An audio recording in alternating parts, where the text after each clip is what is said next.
One of the questions that I get the most on this channel is what is happening with Monolith Soft and the Xenoblade Chronicles franchise for the Nintendo Switch 2, because we got Xenoblade Chronicles X Definitive Edition that got a 4K 60 FPS update, and despite some issues with some of the graphics, for the most part, the 60 FPS definitely really enhances the game, in my opinion, at least. So a lot of people are asking, what is Nintendo going to do for the rest of the games? We still have Xenoblade Chronicles Definitive Edition, Xenoblade Chronicles 2, Xenoblade Chronicles 3, and all of the DLCs when it comes to Torn of the Golden Country and Xenoblade Chronicles Future Redeemed. So when is all of that going to come to the Nintendo Switch 2? How is it going to happen? What is the status update with Monolith Soft? Well, I'm going to try to answer all of those questions in this video. But before we continue on, we are giving away a Nintendo Switch 2. All you have to do to enter is hit that subscribe button if you aren't already subscribed, and drop a comment below. We are giving away a Nintendo Switch 2 once we hit 150,000 subscribers,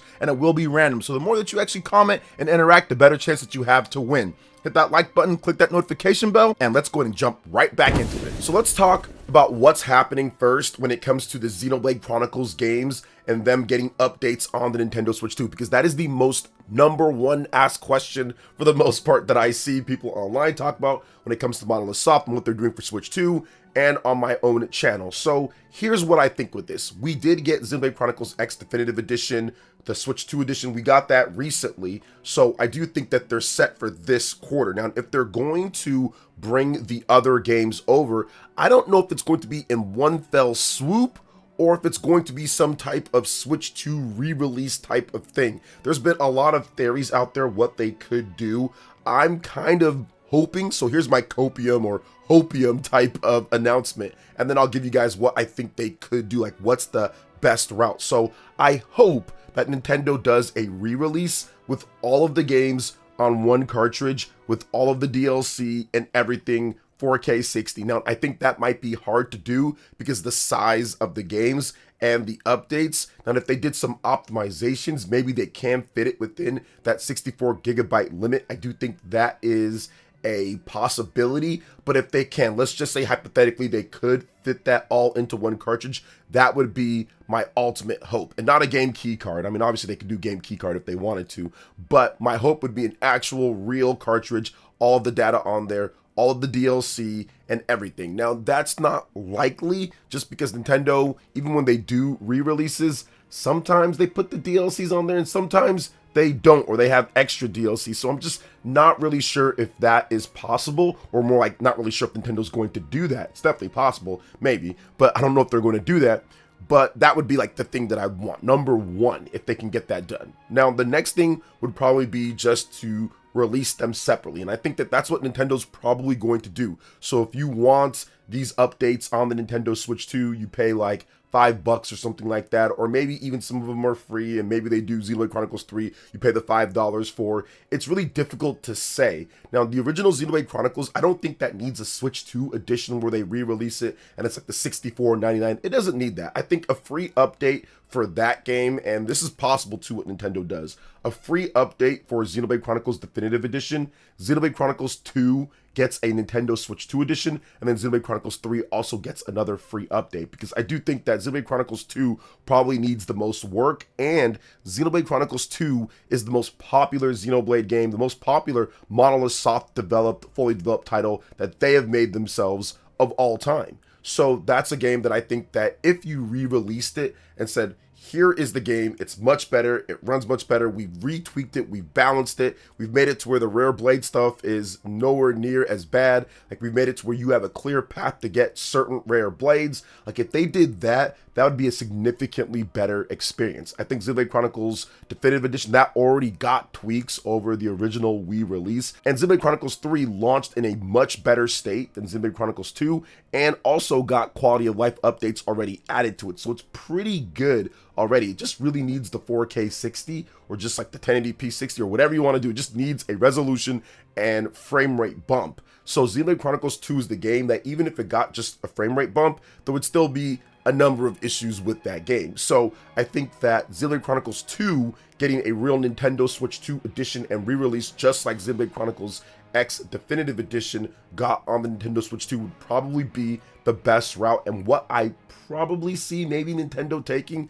I don't know if Nintendo's going to redo so much work with Xenoblade Chronicles 3 and Xenoblade Chronicles Definitive Edition. I think Xenoblade Chronicles 2 financially as well is probably the best option to take the most time on that one, and then just get 4K updates and 60 FPS updates for the other two games to take less time. But once again, I'm not exactly sure how Nintendo's going to do this. I don't know what the layout's going to be. I don't know if it's going to be staggered or one at a time. I mean, people are going to just keep asking till we get everything. We've got 1 out of the 4, which is nice, and it's so cool that Nintendo's actually supporting Xenoblade Chronicles in this type of way. This franchise would have died on any other platform for the most part, considering it's not the biggest selling or anything like that. So I do like that they're at least doing stuff like Xenoblade Chronicles X Definitive Edition, the Switch 2 edition, and getting that updated, and I'm hoping that they update the rest of those. And if it could be this year, that would be great. If we can get an announcement, which we'll talk about just more in a bit when it comes to what Monolith is up to, but if we can get an announcement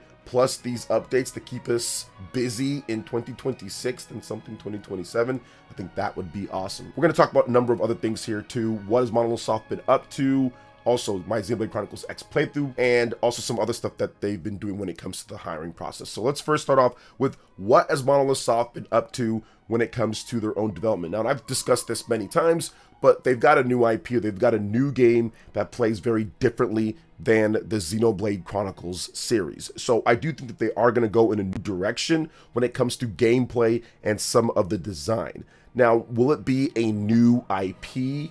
I think it could be in the same sense that Xenoblade is a new IP compared to Xenosaga, but it's still that same kind of universe to where you know it's connected in some type of way. Xenogears, Xenosaga, Xenoblade, all of them connected, but very different IPs in their own right. So I think that they could do something like that. Now, will they keep the Xeno moniker on there? Maybe, maybe not. But I think that the gameplay is going to be different. And the main reason why I think this is because Monolith essentially said it in their recruitment post, saying that they're making something different than what they've done before in the past. Now, they are known for Xenoblade. Yes, Xenosaga is a thing. Yes, Xenogears is a thing. And they've made many other types of games. Baten Kaitos, there's all sorts of stuff. But Xenoblade is what Monolith is in terms of their RPGs for the last decade plus. So I do think that they were referencing what they've done with their work with Nintendo, as now they are wholly owned by Nintendo and have been under Nintendo's leadership for the last decade plus. So I do think that that's what they were referring to. So I expect a very different type of game. Could it be a full turn-based game this time around? Absolutely. They can return to turn-based. Some of their best games are turn-based with Baten Kaitos, in addition to Xenogears and Xenosaga. All of those are turn-based, and a really cool spin-off Dragon Ball Z type of game called Dragon Ball Z Attack of the Saiyans. That's, to me, the best, or one of the best Dragon Ball Z games out there. That's a turn-based RPG as well, and it's fantastic. A little short, but it's fantastic. So I do think that they could return to those turn-based roots and make something interesting. Now, it could be more of a full-on action RPG. Xenoblade's kind of like a hybrid style of little bit of turn-based with like the MMO style with action RPG elements. Kind of wraps everything into a really weird package, but it all comes together once it clicks in your brain and you play it enough. So I think that they might necessarily go to a complete action RPG where you press the button and it does the attack and there's other combos and chain moves. I think they can make an incredible action RPG, but they haven't made as much as that when it comes to like true action RPG. They have not made that. So will it be a new challenge for them? And I think that maybe that's what Mr. Takahashi in his post was referring to, something very different than what they've done before. Maybe they want to take on the challenge of having like more of a Tales of Arise style of action RPG, or something along the lines of like the newer Final Fantasy games, something like that. Now, there's been a lot of talk about people saying that, oh, we need turn-based or action. And I think that really ultimately it ends up to what the developers' beliefs and what they're looking for in their vision. If their vision is more of an action RPG, then let them do that, because you don't want them to change things to suit what something else is, and it ends up being a worse game for that. So if their vision for the combat and for what they're doing is action, let them do that. If their vision is turn-based, let them do that. If their vision is a strategy type of game, let them do that. So I want to see what they have when it comes to their best ideas into action and what would fit what they're trying to do the best. So really, when it comes to the debate or discussion whether it should be turn-based or action and all that, I want to see what the developers can really do and what they're cooking up. Now, once again, we haven't had turn-based, like in terms of true turn-based from Monolith Soft in a while, so I think it'd be interesting to see something turn-based and what they do. But once again, we're gonna have to wait and see exactly how Monolith Soft cooks it up. Now, Monolith Soft could be working on some other things, but remember, you can't necessarily confuse that with Monolith Soft's auxiliary teams, which Nintendo has supplied them with a lot more new talent in terms of hiring capabilities to help them out with other franchises. So for example, they work on The Legend of Zelda, they also work on Splatoon, they work on Animal Crossing. So that is separate from the Takahashi Team 1 that's working on the big game that they have in-house. So just keep that in mind. It's not all like the same team just being stretched in like 15 different spots making so many different games for Nintendo. They have different studios that kind of handle some of those things. But I think that it's going to be very interesting to see what they all ultimately end up doing, because I know that they're probably working, the other teams are working on Legend of Zelda, they're probably working on Animal Crossing, they're probably helping out with Splatoon, they probably got their hands in so many different things here on top of the Takahashi Team 1 working on that next big RPG. So that's exciting to see the next wave of Monolith Soft's effect on the Nintendo Switch 2. Now, I do want to go over my Xenoblade Chronicles X playthrough just briefly. I know it's been quite some time, but I'm trying to do, I wouldn't say, I guess, 100% playthrough, because that might be hard to get every single thing, but I'm trying to do a very comprehensive playthrough of the game. I'm at 105 hours plus at this point, so I've been spending a ton of time leveling, trying out all the new classes, doing a lot of the things that I didn't do before in my previous playthroughs of the game on the Wii U, so I can give you guys that true, after 100 and something hours of gameplay, after I beat the game, what do I think ultimately about this and how it fits in compared to Xenoblade Chronicles 1, 2, and 3. So I'm still working on that. I think I'm going to get through it within the next month or so here. I think I need to, because the next wave of big games are coming, and my Pocopia addiction is pretty strong, you know, so I'm trying to balance between Pocopia and Xenoblade Chronicles X Definitive Edition, Switch 2 Edition. So I'm trying to do both, and it's very difficult, because every time that I'm playing Xenoblade Chronicles X, I'm thinking of Pocopia. Every time that I play Pocopia, I'm thinking of Xenoblade Chronicles X,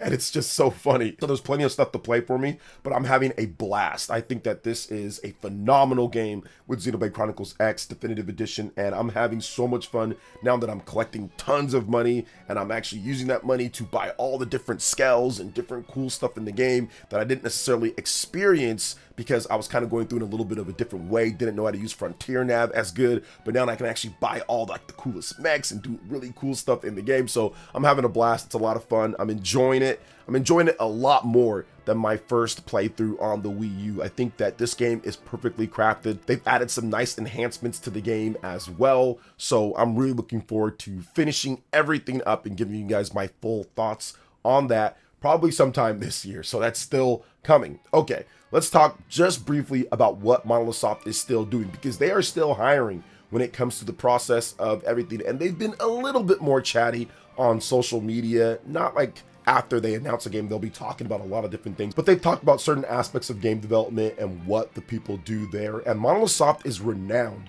in the Japanese game development industry as being a place that you want to work, as being a place that is very fun and rewarding. Obviously, the pay is pretty good when it comes to things in comparison to other development teams, to the point to where other development teams have actually called them and asked them, how do you do it? What's your culture like? How are you able to create these type of experiences that are so in-depth and everything with the game, and also keep it up to date and keep things on time, and not spend 10 years making games and have crazy types of people burning out and wanting to leave? And it's a mix of different things. They give their employees time, they give their employees, when it comes to like pay time off, they give them all these different things that's going to make sure that they come refreshed, ready to go, and coming into work and being efficiently. So that's the thing about Monolith Soft. They do things efficiently, they make sure they take care of their people, and they're still hiring for new people coming through. Now, you have to have some good technical expertise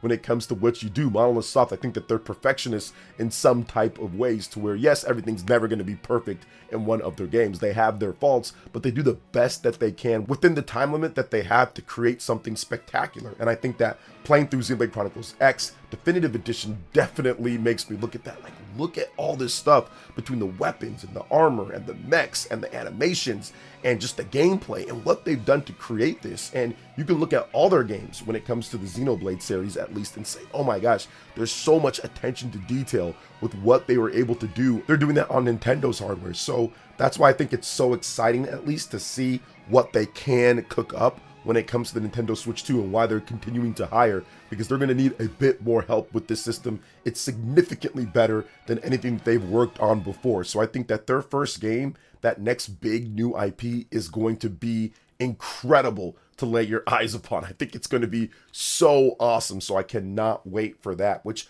I'll probably talk more about the possibilities and theories with their new IP in a separate video, because I have a lot of ideas that are probably all going to be wrong, but I have a lot of ideas of what they could be doing. So what do you guys think about everything here that we talked about with the Monolith Soft update, Xenoblade Chronicles? Let me know in the comment section below. All right, guys, that wraps it up for this video here. Thank you so much for watching. I do appreciate it. Please make sure you hit that like button, subscribe if you're someone new, click that notification bell, and check out my other Nintendo Switch 2 RPG content and more right here on screen. Thanks for watching, and we'll catch you guys for the next one.